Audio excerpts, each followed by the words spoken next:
Well, coming up on today's show, a potential new law could rapidly change the game in terms of electric vehicles. Signs the $35,000 Model 3 could be coming, and why the Chevy Bolt is in a death spiral, at least for now. Good morning, good afternoon and good evening, wherever you are in the world. Welcome to EV News Daily. It's Thursday, the 4th of October 2018. It's Martyn Lee here, and I've been through every EV story today, so you don't have to. Thank you to myev.com. You know, they help make this show.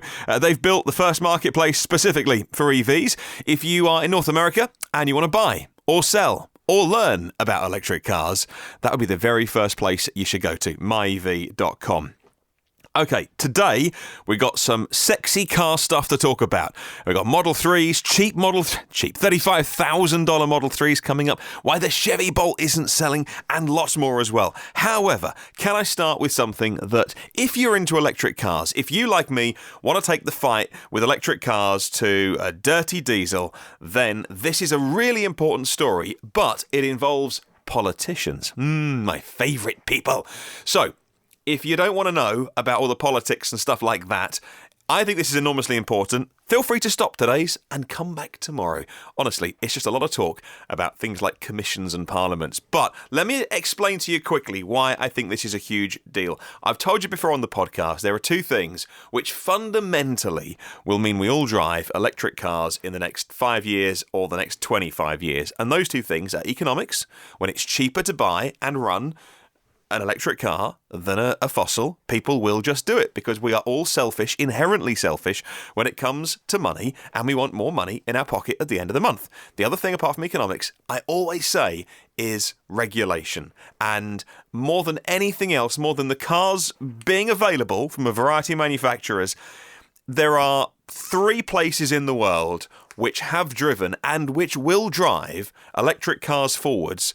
The big one's China. Very rarely gets talked about because for most people, I don't have a lot of Chinese listeners on the podcast, I can tell from the download stats, but for many people, geographically, it's just not relevant. But it's enormously relevant because of the zero emission credits that the Chinese force any automaker to have. So if you want to sell cars to the biggest market, you have to be selling some zero emission cars. Non-negotiable. And what China wants, China gets. The other thing is California. Thank you, California, over the years with your California Resources Board CARB. Because of you and the tenacity of California, Dieselgate was uncovered. So thank you. I know it wasn't CARB that initially came across Dieselgate. That was a little bit further back, but in terms of forcing the pressure on them to admit it, that was all California. And over the years, what you've done, California, thank you. You've moved things forward. And the other thing is the EU in Europe.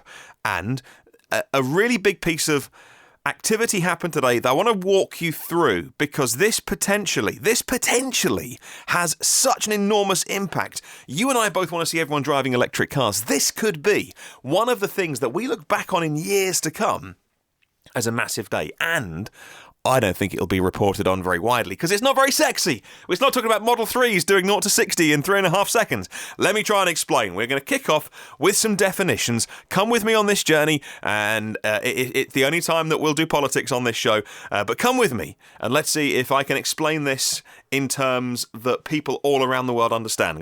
Most of my listeners are in North America, and then the rest split around the rest of the world. Let's kick off with some definitions. Firstly, Europe. Okay, so Europe is a continent. When we talk about Europe, it's about 50-odd countries, a few of those kind of in dispute, but about 50 countries, including Russia. That is the continent of Europe. When we talk about the European Union, the EU, well, that is 28 member states. So 28 countries mostly within Europe, have all got together to have a single market. So we all trade, we all travel, we're all operating as one. For now, because, brilliant, the UK decided to leave that for various reasons, but I won't go down that route right now. So for now, it's wonderful. I can go anywhere in the EU, I can do business with anybody, and there's no limitations to trade or travel, and no one's going to stop me at the border, and that's 28 countries coming together to do that. 19 of them, by the way, if you've been here on a holiday, 19 of those countries have the euro, but we don't all have to have that. So today we are going to talk about the EU Parliament, Now, the Parliament is 751 directly elected members. It's a biggie. And then the European Commission. Those are the two things we're going to talk about today. And now the Commission represents all of the 28 countries. And there is one person from each country, member state, if you like. There's 28 people there on the Commission, and one person from each member state is nominated. And they're not really meant to represent that country. They're meant to be for the greater good. Doesn't always work like that, so we'll see. Okay, let's move on. That's been a bit of a whirlwind geopolitical recap. Here's the news. The EU Parliament, right? That's the big one, okay? 751 elected people. We all elect the people in the EU Parliament. They voted today, and this is really significant. They voted for much more stringent emissions targets than what is currently in law. 20% cut in CO2 emissions on all new vehicles by 2025 and 40% cut in emissions. So almost halving the emissions by 2030. And with things like vehicle design lead times, 2030 sounds a million miles away. It's not. Their concern, the Parliament's concern, is twofold. To increase EV adoption in the EU, and also to secure investment. They've said that we should be more ambitious with the emissions cuts that automakers have to abide by. And this is the real key thing. If you're going to make a car to sell, everything's a global industry now. If you're going to make a car to sell in California and in the EU, well, you might as well sell it everywhere else in the world. So those two things, really, and I mean China to a lesser extent, but if you're going to make a car that fits the regulations of California and the EU, then you've benefited the rest of the world by proxy, if you like. So this is what happened today.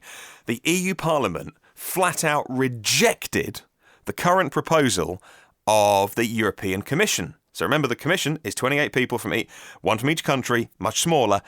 They were going to be much more lenient on the emissions regulations that automakers had to hit. So the elected parliamentarians have pushed back on the Commission and said, no, we want a sales target of zero emissions cars of 20% by 2025 and 35% by 2030. That's huge.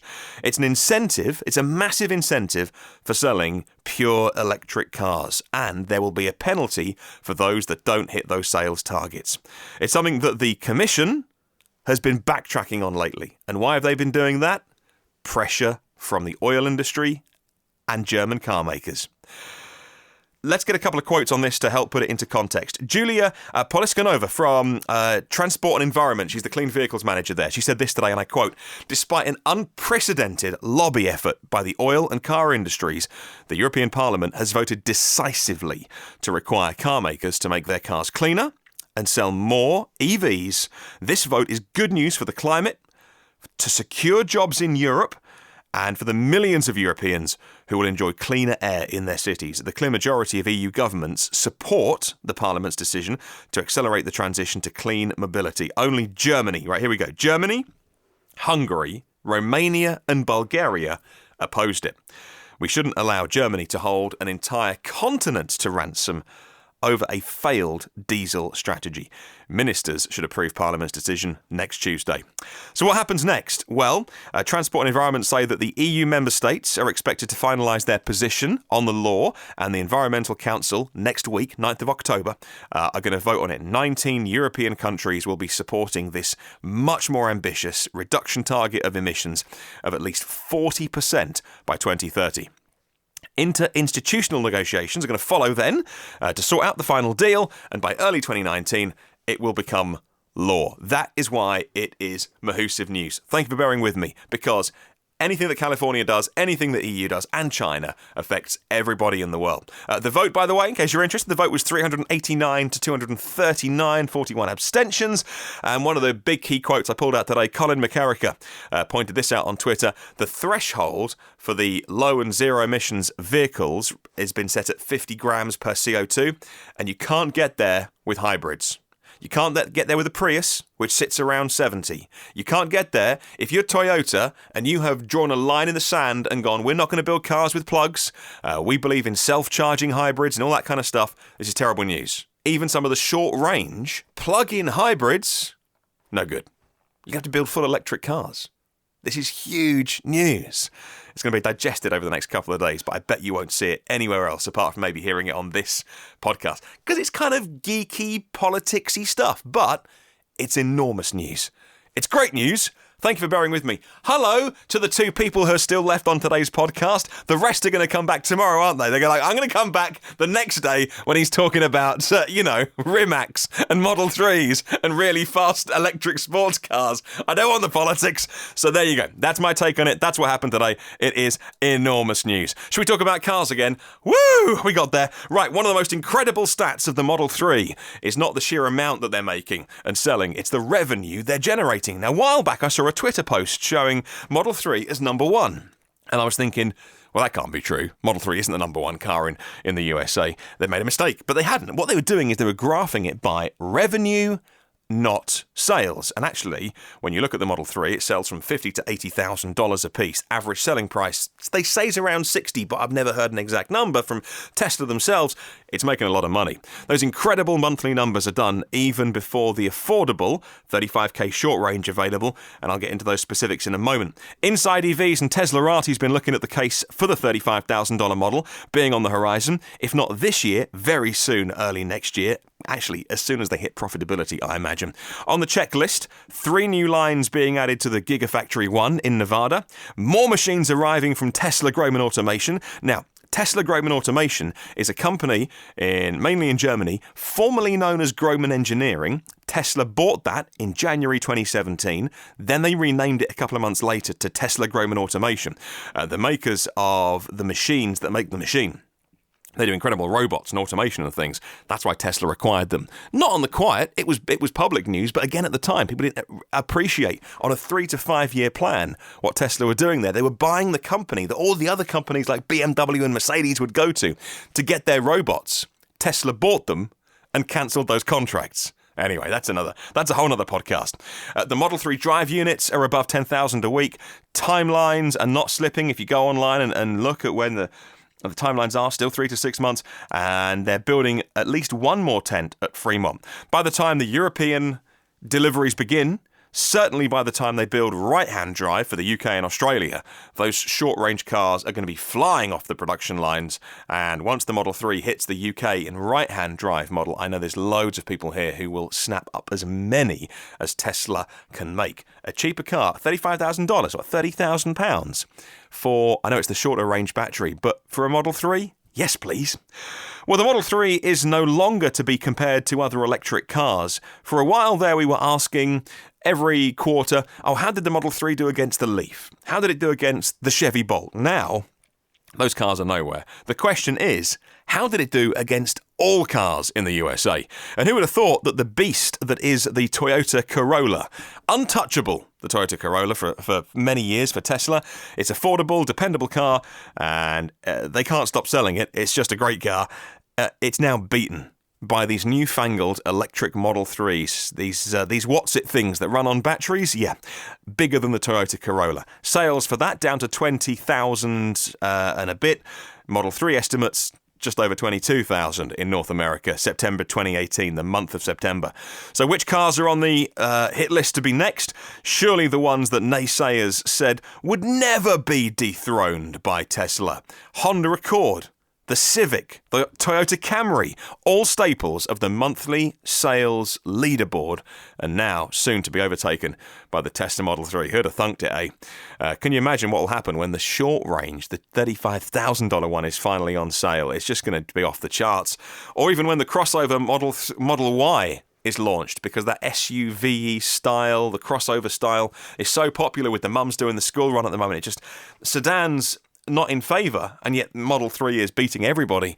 Once you go into that segment, it's just going to be, no, you just can't touch it. I got more numbers if you can take them today.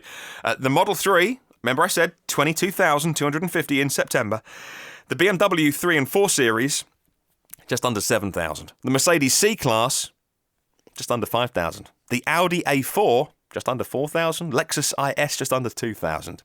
Can't get anywhere near it. Total BMW passenger cars, 16,700. Total BMW Wow! And the Model 3 beats that. Total BMW, if you include the SUVs, like the X cars and the light trucks, 25,908. So the Model 3 on its own is close to selling all BMW, more than all BMW vehicles in the month of September. Of all the cars sold in the USA last month, Tesla was fourth with the Model 3. Even a slightly better month in October for them and a worse month for the Civics and the Accords could see the Model 3 chasing down the number one, the Camry. And once again, I'll remind you of the big numbers. Total deliveries. 83,500 in Q3 for Tesla. Well, premium car makers have had to remake their lineups to appease for the SUV craze that's going on in the US, all while fending off Tesla at the bottom, and at the top, niche, Maserati, Ferrari, Aston Martin, said Marianne Keller, an industry consultant at Stanford for Bloomberg. Well, GM is scheduled to increase production of the Chevy Bolt EV by the end of the year, but sales are slumping in the US, according to Fred at Electrek. Fred says that GM's delivered 3,949 Bolts in the last quarter, and that's not monthly, that's Q3, versus 6,700 during the same period last year. A 41% decrease year on year, quarter on quarter three last year, quarter three this year. Now, it's the biggest market in the US for their flagship all-electric vehicle, which is not selling. Jim Kane is the GM spokesman. Let's give them their right to reply. He said it was because they are diverting production. That's the quote, diverting production. The decline is more of a function of us diverting production to Canada and South Korea, coupled with low stocks in the US. We are proceeding with Q4 production increases. We announced in the last sales release. There's a new 2019 model year of the Bolt that isn't radically different, but they are saying they are upping production. So they are increasing the production of them, just not selling as many of them. 41% decrease in the US. Shame, it's the Chevy Bolt's a nice car. Right, on to one of the strangest stories we'll do this week on the podcast in the form of a press release from Kia. Kia Motors have launched a new pan-European advertising campaign for the new Kia e-Niro. What used to be called the Kia Niro EV is now rebranded the Kia e-Niro, and it is fronted by Robert De Niro. He's an ambassador, says this press release, for Kia's new electric car. Robert De Niro is going to highlight the e-Niro's ability to eliminate barriers to EV ownership in a series of TV, print and digital adverts. Kia's partnership with Robert De Niro is going to draw on, they say, the actor's inimitable character and sense of humour to draw attention to the e-Niro's numerous benefits. Its 485-kilometre electric driving range, its high-tech infotainment features, I shouldn't be laughing when I'm reading this, the energy harvesting technologies and the unique crossover design. And I don't know about you, that whenever I'm thinking about buying an electric car, I go, yeah, that's fine. I know that it's got a long range and it's got lots of safety features, but tell me, which famous actor is endorsing it? You know, I think I've worked this one out. I think there was a very high-level meeting somewhere, and somebody joked and went, you know what we should do for the new Niro? We should get Robert De Niro as a joke. And then someone else has gone, great idea. Brilliant idea, Dave. Fantastic. Let's go with it. Let's get the budget right. You write the £5 million check now. Let's get Robert De Niro on board to sell the new Niro. Who thought of this? It's a terrible idea.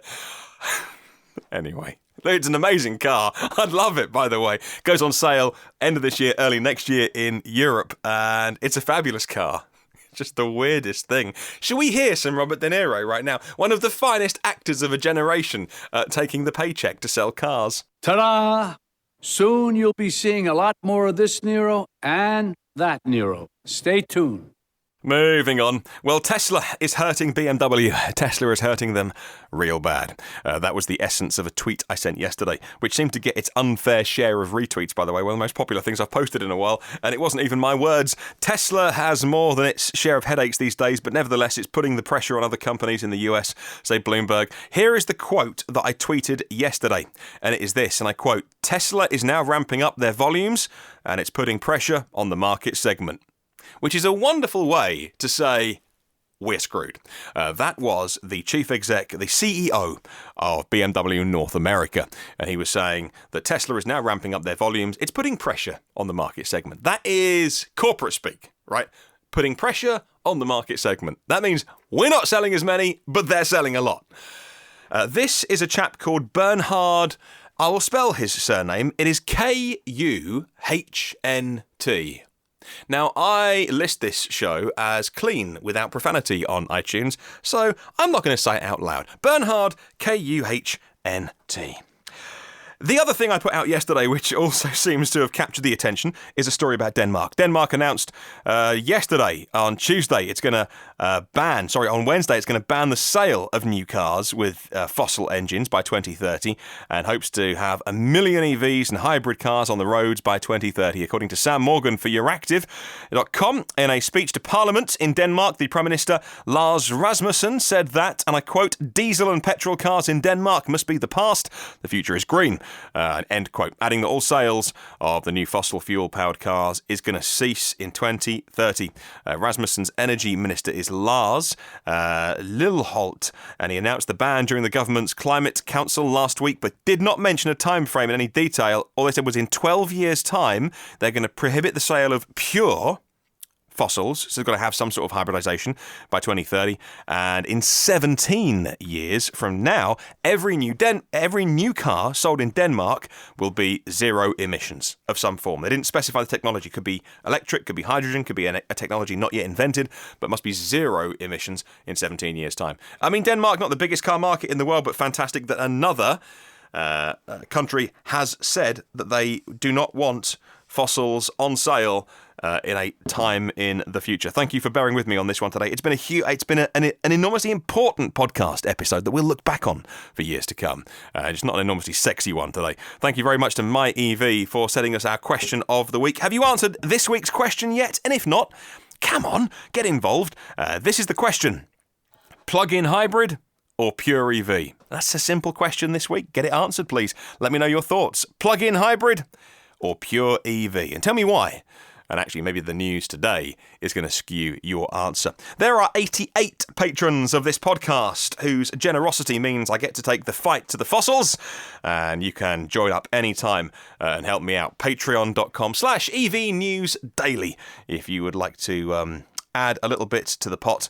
It all helps in fighting the good fight. Right, you can listen to all 254 episodes of the podcast. They're all online for free as a resource for anybody in the world to consume. There's a blog at evnewsdaily.com. I'm on the socials. If you search EV News Daily, you'll find me. And if you want to say hi, please do on email. My email address is hello@evnewsdaily.com. Have a wonderful day, and I'll catch you tomorrow.